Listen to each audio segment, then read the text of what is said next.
a/2√3 का j cap, और वो जो अगर d का, ये तो o का होगा 2d के हिसाब से, अगर इसी को हम d बनाना चाहेंगे तो ये लेंथ और कैलकुलेट करनी पड़ेगी OD लेंथ। तो OD लेंथ के लिए मेरा कहना है कि ये OC के साथ इस तरह से एक राइट एंगल ट्रायंगल बना रहा है। यहाँ पर राइट एंगल है जिसके अपोजिट साइड CD यानी कि लेंथ A है, यानी कि ये बेसिकली इस तरह से आपका एक राइट एंगल ट्रायंगल हो गया। आप ऐसे समझ सकते हो, ये लेंथ A है, ये आपका 90 डिग्री है, ये लेंथ आपकी CO है, और ये लेंथ यहाँ पे a/√3 है। तो अगर ये a/√3 है और ये आपका A है, तो ये लेंथ आपका इज a माइनस a²/3, तो 2, तो √2 डिवाइडेड बाई 3 का A आ जाएगा। तो D का कोऑर्डिनेट के लिए OD की लेंथ आप लिख सकते हो इज रूट का 2 डिवाइडेड बाई 3 ऑफ A। तो जब भी 3D फिगर है तो ये तरीका हमेशा यूजफुल होगा कि अगर आपको जब भी एंगल्स निकालना है तो उस एंगल्स के लिए आप इस तरीके से D का कोऑर्डिनेट यहाँ पे लिखे बच्चे, बोले D का कोऑर्डिनेट लिखने के बाद आपको अब कौन सा वेक्टर लिखना है, CD वेक्टर लिखना है। नाउ द C का कोऑर्डिनेट कितना हो जाएगा, C का कोऑर्डिनेट इज a/2 का I कैप प्लस a/√3, मतलब सॉरी √3a/2 का j कैप, ये आपका C का कोऑर्डिनेट, और ये आपका D का कोऑर्डिनेट था सिंपली AB का वेक्टर। तो आपने AB वेक्टर लिख लिया, AB वेक्टर आपका कितना आ जाएगा AI कैप। CD वेक्टर की बात करेंगे तो वो CD वेक्टर, इसको इसमें से घटाएंगे तो I और I यहाँ पे मर जाएगा, I और I मर जाएगा, तो दिस माइनस दिस करेंगे तो ये J और K के टर्म में वेक्टर आएगा, और वो वेक्टर आपका सिंपली यहाँ पे √3a/2 माइनस a/2√3 यानी कि 2√3 और 3 माइनस a यानी कि 2a, तो यहाँ पे ये आपका हो जाएगा a/√3 ऑफ, बोलो इज अ j कैप, सही है यहाँ तक, a/this का j कैप।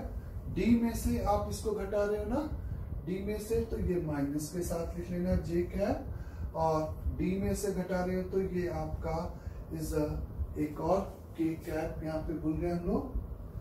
तो यहाँ पर ये √2 डिवाइडेड बाई 3 ऑफ A का k कैप होगा। तो AB वेक्टर और CD वेक्टर्स के बीच का आपको यहाँ पर एंगल निकालना था, तो वो एंगल आपका I कैप है और ये J और K कैप की डायरेक्शन का वेक्टर है। तो इसका मतलब AB वेक्टर और CD वेक्टर आपका यहाँ पर is a perpendicular to each other हो गए, तो angle between the line AB and CD is equal to 90 degree. तो AB एंड CD यहाँ पर इस केस में एक दूसरे से कितने एंगल पे इंक्लाइन होंगे, 90 डिग्री पर इंक्लाइन होंगे, है ना।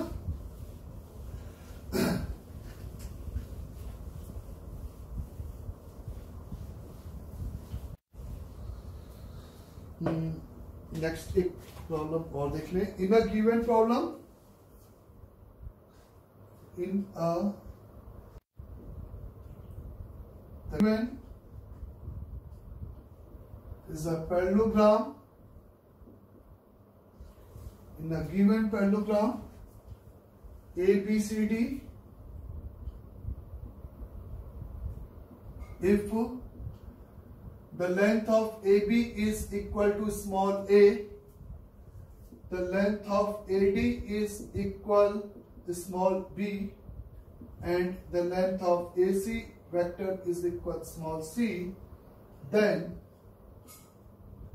find is the dB vector dot AB vector, then find the dB vector dot AB vector in the term of small a, b and c.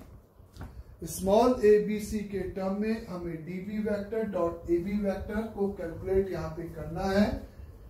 तो आप सबसे पहले आपको गिवन है कि ABCD एक पैरेललोग्राम है, इस तरीके से ए, ये बी, ये सी और ये डी है। इसकी ये लेंथ स्मॉल ए को रिप्रेजेंट कर रहा है यहाँ पे, इसकी ये लेंथ स्मॉल बी को रिप्रेजेंट कर रहा है, और इस डायगोनल की लेंथ आपको स्मॉल सी रिप्रेजेंट कर रहा है क्वेश्चन में। तो आपको DB vector dot AB vector चाहिए। तो दो वेक्टर का डॉट प्रोडक्ट यानी कि या तो दोनों की लेंथ और उसके बीच का एंगल चाहिए, तब हम इस डॉट प्रोडक्ट निकाल सकते हैं।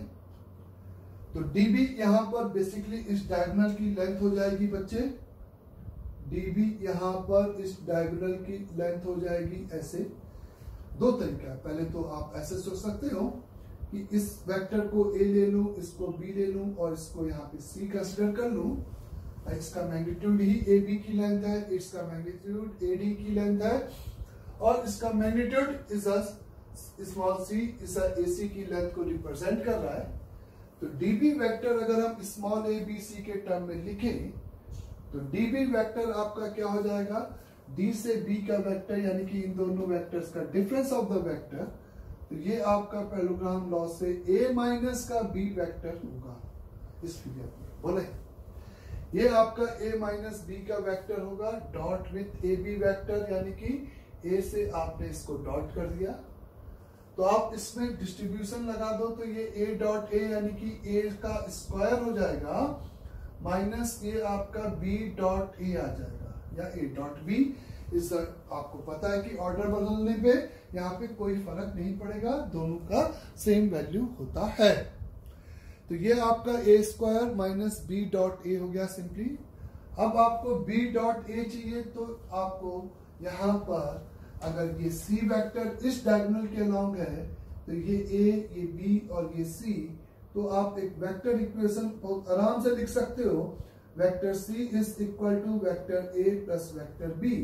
अगर आपको b डॉट a चाहिए तो आप यहाँ पर क्या काम कर सकते हो, बोथ साइड स्क्वायरिंग कर सकते हो। तो यहाँ पे बोथ साइड स्क्वायरिंग कर दिया तो c square is equal to the a square plus b square plus 2a dot b आ गया। तो a डॉट b की value a c square minus a square minus b square divided by 2 आ गई। तो यहाँ पर इसकी value a square minus 1/2 whole multiplied by the c square minus a square minus b square आ गया। तो 2a स्क्वायर माइनस सिंपली आप सिंप्लीफाइड करोगे तो आपको ये नंबर मिल जाएगा 2a square plus a square.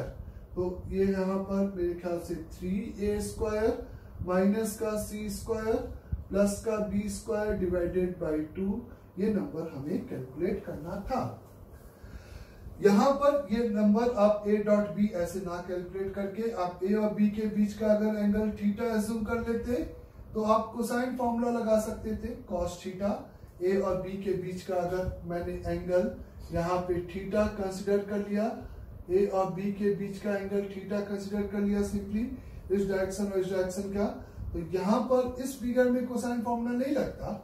लेकिन अगर ये थीटा है तो ये हमें पता है एंगल यहाँ पे सिंपली पाई माइनस थीटा, क्योंकि इसमें ये लेंथ पता है, ये लेंथ b है, ये लेंथ c है।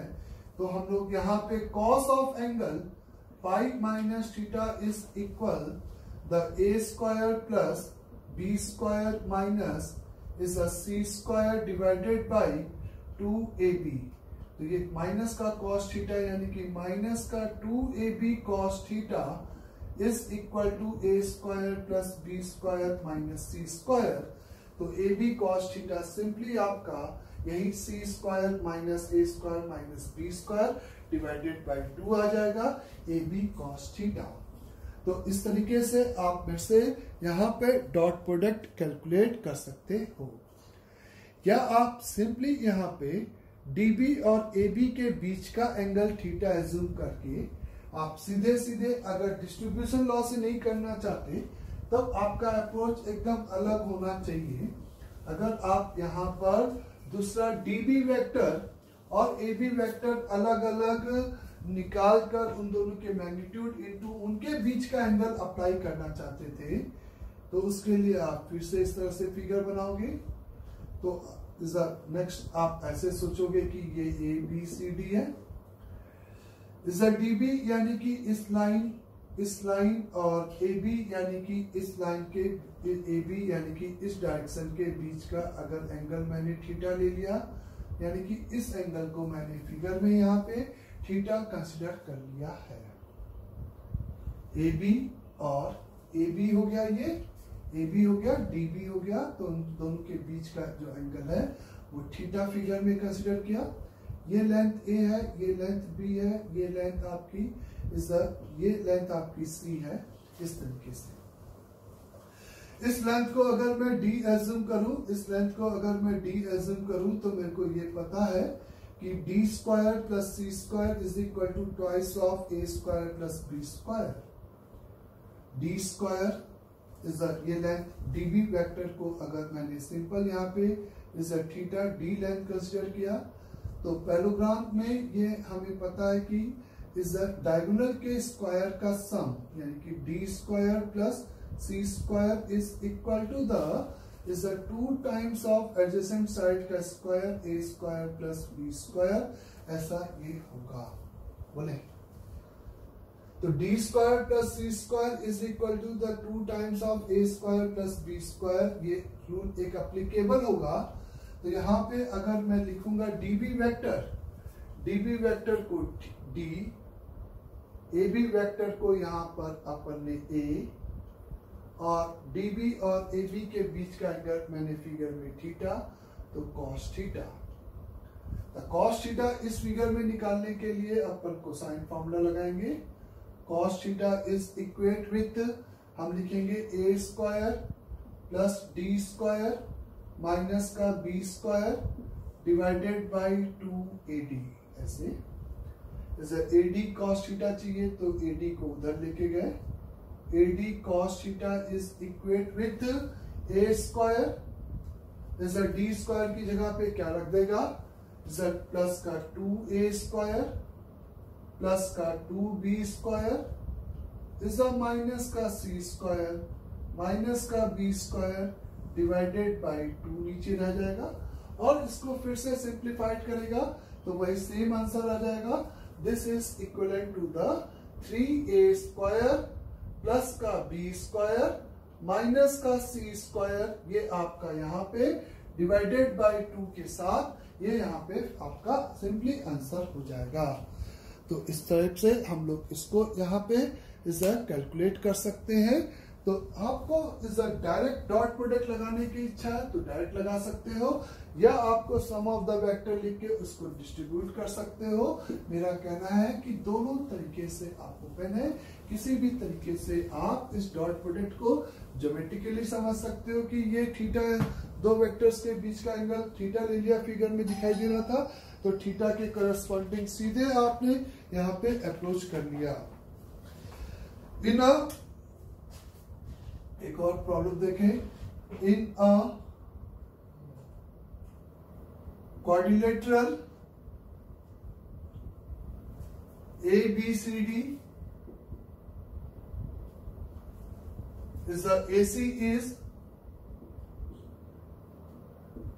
simply bisector of AB and AD.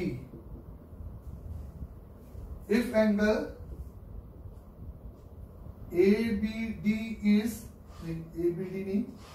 if angle BAD is equal to the 2 pi by 3 and the 15 times of length AC is equal to the 3 times of length AB is equal to the 5 times of length AD के बराबर है, then find cosine of angle the BA vector and is the CD vector। इस BA vector और CD vectors के बीच का आपको यहाँ पर सिंपली एंगल कैलकुलेट करना है। एक क्वाड्रिलेटरल है ABCD जिसमें AC is bisector of angle AB and AD, और एंगल BAD आपको कितना दे रखा है 2 pi by 3। A, B, C और D, और ये आपका 2 पाई बाई 3 है, और आपको कहा गया है AC इस एंगल बाइसेक्टर है इस तरीके का, ये एक सिंपली क्वाड्रिलेटरल है। सभी को A B C D कोई भी रहेगा। इस रेशियो के हिसाब से अगर मैं इसको 15 से डिवाइड कर दूं तो AC divided is equal to the AB upon is the 5 आ जाएगा, is equal to the AD upon is the 3 आ जाएगा। और इस रेशियो को मैंने सिंपली एक लेंथ एज्यूम कर लिया लैम्डा, तो AC की वैल्यू यहाँ पे लैम्डा हो जाएगी, AB की वैल्यू यहाँ पे 5 लैम्डा हो जाएगी, मतलब एक को लैम्डा एज्यूम किया तो बाकी की वैल्यू रेशियो फॉर्म में AD की वैल्यू सिंपली यहाँ पे 3 लैम्डा हो जाएगी। Now the BA vector and CD vectors के बीच का हमें एंगल चाहिए। BA और CD यानी कि अगर मैं इसको इस तरह से एक्सटेंड कर दूं या इसको एक्सटेंड करूं कोई भी, तो आपको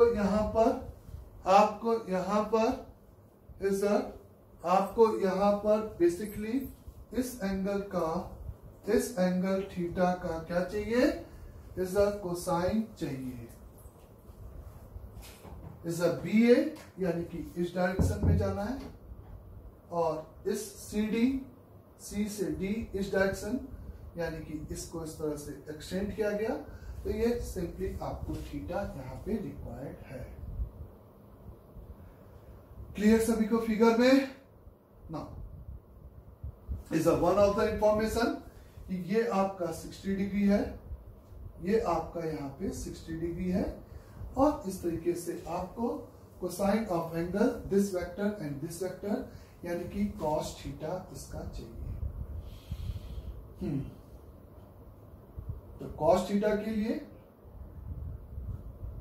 आप अगर प्रोसीड कर रहे हो तो कुछ इस तरीके से प्रोसीड करोगे कि आपने इस डायरेक्शन में, ठीक है, आपने अज्यूम कर लिया ये चूंकि एंगल बाइसेक्टर है तो इस डायरेक्शन का यूनिट वेक्टर 1 है, यहां पे नहीं बना रहा, इस डायरेक्शन का यूनिट वेक्टर 1 है, और इस डायरेक्शन का यूनिट वेक्टर मान लेते हैं सिंपली B कैप है। ये B कैप इस डायरेक्शन का यूनिट वेक्टर है, और ये इस डायरेक्शन का यूनिट वेक्टर, या x और y लेते तो भी हम लोग इस कोऑर्डिनेट लिख सकते थे बच्चे।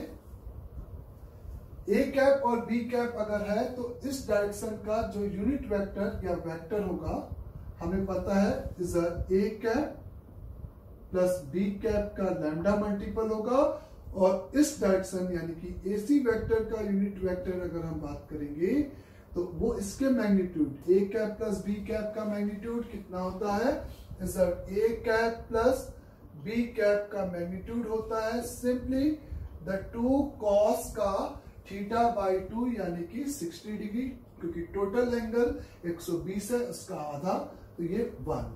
तो in fact A cap plus B cap यहाँ पे 1 है, तो AC यूनिट वेक्टर आपका A cap plus B cap सीधे सीधे यहाँ पे हो जाएगा। तो बेसिकली AB वेक्टर अगर आप BA वेक्टर लिखना चाहते हो तो आपको एंगल चाहिए माइनस के A कैप, और आपको ये वेक्टर लिखना होगा। आपको ये वेक्टर पता है, यहाँ पे ये B कैप है, इसकी लेंथ 3 लैम्डा है, तो AD वेक्टर आपका कितना हो गया फिगर में 3 lambda of B cap. AC vector आपका इस फिगर में कितना हो गया बच्चे, is a lambda multiplied by A cap plus B cap. आप ये मत समझना कि sum of the vector unit vector वो 120 है इसलिए सम ऑफ द वेक्टर वहां पे यूनिट वेक्टर है, इसलिए वहां पे वो आपका सीधे 1 हो गया उसका मैग्नीट्यूड। तो AC कैप ये है और ये लैम्डा मल्टीप्लाई इसमें कर दिया, तो CD vector is equate with AD vector minus simply is AC vector के बराबर AD वेक्टर यानी कि 3 lambda of B cap minus is lambda times of A cap plus B cap. तो यानी कि लैम्डा कॉमन निकाला तो ये आपका 2B कैप माइनस का A कैप, ये आपका सिंपली यहाँ पे कौन सा वेक्टर आ जाएगा बच्चे, ये सिंपली आपका यहाँ पर CD वेक्टर हो गया।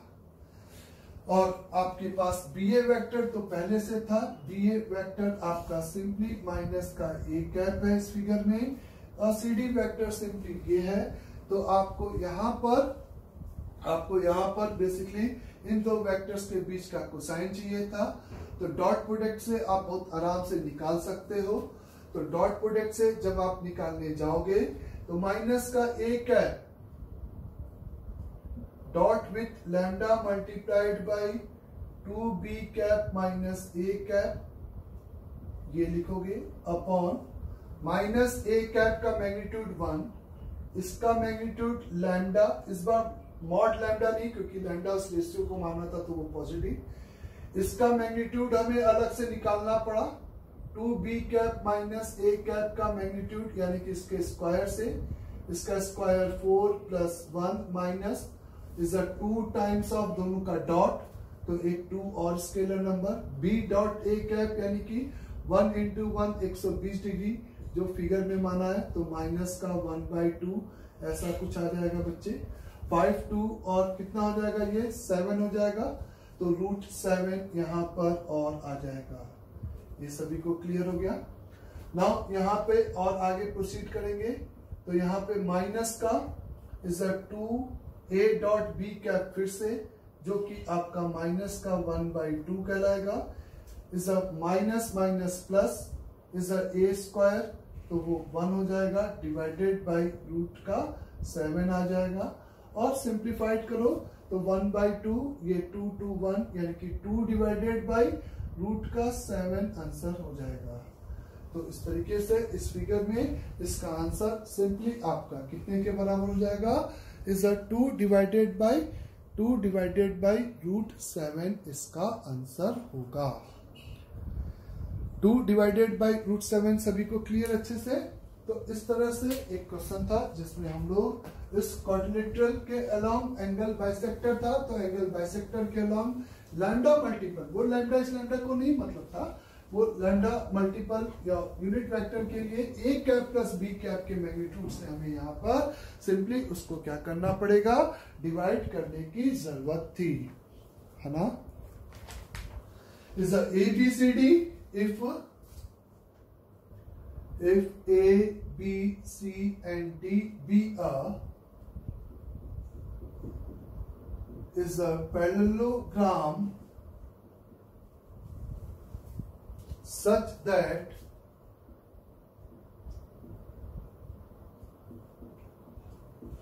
the AB vector is equal to Q vector,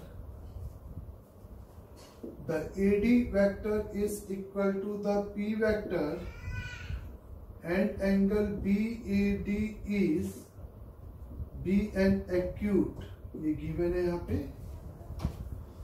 if vector R is coincide with